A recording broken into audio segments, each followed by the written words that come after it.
क्या है आर्टिकल 370 और इस आर्टिकल में जम्मू कश्मीर को विशेष दर्जा क्यों दिया गया था। आज की इस वीडियो में बहुत सिंपल वे में समझेंगे कि आर्टिकल 370 था क्या और इसकी क्या क्या खामियां थी, क्या क्या कमियां थी, इसकी वजह से क्या क्या कलेश हो रहे थे। तो आज इस वीडियो में समझते हैं। तो हमेशा की तरह शुरू से शुरू करते हैं। पहली बात तो आर्टिकल 370 भारत के संविधान का टेम्पररी प्रोविजन था जो कि जम्मू कश्मीर को एक स्पेशल ऑटोनॉमी प्रोवाइड कराता था। मतलब जम्मू कश्मीर को एक स्पेशल अधिकार प्रोवाइड कराता था। अब ये बात है 1947 की। जम्मू कश्मीर के महाराजा हरि सिंह को ब्रिटिशर्स तीन चॉइस देते हैं, या तो वो इंडियन यूनियन को ज्वाइन कर ले, या वो पाकिस्तान को ज्वाइन कर ले, या वो खुद से इंडिपेंडेंट रहे। इन तीन चॉइसेस में से अभी वो इनके ऊपर डिसीजन लेने वाले थे। इतने ही जैसे ही पाकिस्तान आजाद हुआ उसने जम्मू कश्मीर के ऊपर अपनी मिलिट्री से हमला कर दिया। अब जो महाराजा हरि सिंह थे उनके पास इतनी आर्मी नहीं थी कि वो पाकिस्तान की आर्मी को रोक सके। उस टाइम पे महाराजा हरि सिंह ने ये डिसाइड किया कि जम्मू कश्मीर को वो इंडियन यूनियन में मिलाएंगे, क्योंकि पाकिस्तान ने तो अपनी औकात दिखा दी थी मिलिट्री हमला करके।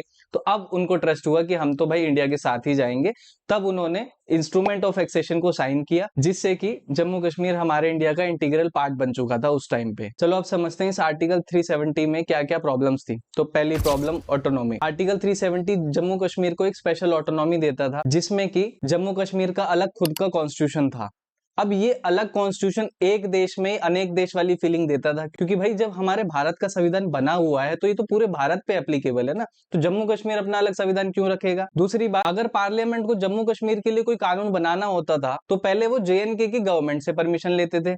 ऐसे थोड़ी चलेगा भाई। हमें भारतीय होने के नाते अपनी संसद का सम्मान करना चाहिए। जो उन्होंने कानून बनाया वो तो पूरे देश में एक जैसे इक्वली लागू होने चाहिए ना। सेकंड प्रॉब्लम थी limited application of Indian law. Bharat की सरकार डिफेंस, कम्युनिकेशन, एक्सटर्नल अफेयर्स और थोड़े बहुत कानून और थे जिससे कि वो जेएनके के लिए कानून बना सकती थी। बाकी के जो कानून बनाने का राइट्स था वो सिर्फ जेएनके की गवर्नमेंट को था। तो भाई ऐसे थोड़ी चलेगा। अगर हम एक देश के नागरिक है तो हम सभी भारतीय हैं और भारत की संसद का हमें एक साथ सम्मान करना पड़ेगा। तो जो वो कानून बनाएगी तो वो सभी देश में लागू एक जैसे होने चाहिए। तो इसलिए इसको हटाना जरूरी था। तीसरी बड़ी प्रॉब्लम थी स्पेशल स्टेटस। इसके अंदर जम्मू कश्मीर को यह अधिकार था कि वो अपना एक सेपरेट फ्लैग रख सकते हैं। हम भारतीय होने के नाते हमारे लिए सबसे पहले इंडियन फ्लैग होना चाहिए।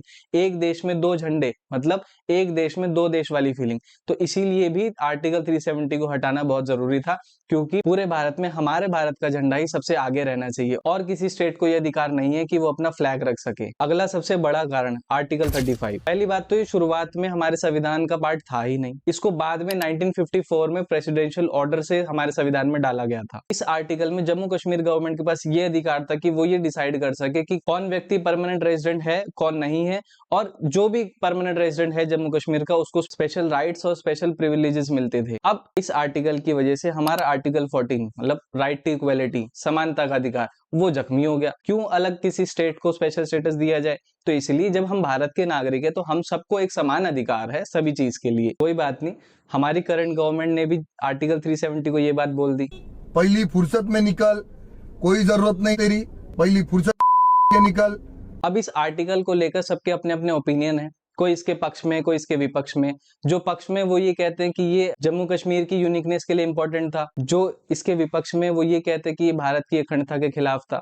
आपका अपना ओपिनियन कुछ हो सकता है। मेरे जो ओपिनियन थे वो मैंने आप लोगों के सामने रखे। और फाइनली अगस्त 2019 में हमारी करंट गवर्नमेंट ने एक प्रेसिडेंशियल ऑर्डर से और एक रेजोल्यूशन दोनों हाउसेज में पास करा करके इस आर्टिकल को कॉन्स्टिट्यूशन से हटा दिया है। Last to last week Supreme Court ने भी इस लॉ के हटने के ऊपर अपनी मंजूरी दे दी है। अगर इस वीडियो से आप लोगों को कुछ सीखने को मिला तो वीडियो को लाइक करना, कमेंट करके बताना वीडियो कैसी लगी, और जाते जाते चैनल को सब्सक्राइब करना। ये तुम लोगों के लिए तो फ्री है, पर इससे मुझे बहुत मोटिवेशन मिलती है। और हाँ, आप सभी लोगों को नए साल की बहुत बहुत शुभकामनाएं। तो मिलते हैं अगली वीडियो में। Bye bye, take care.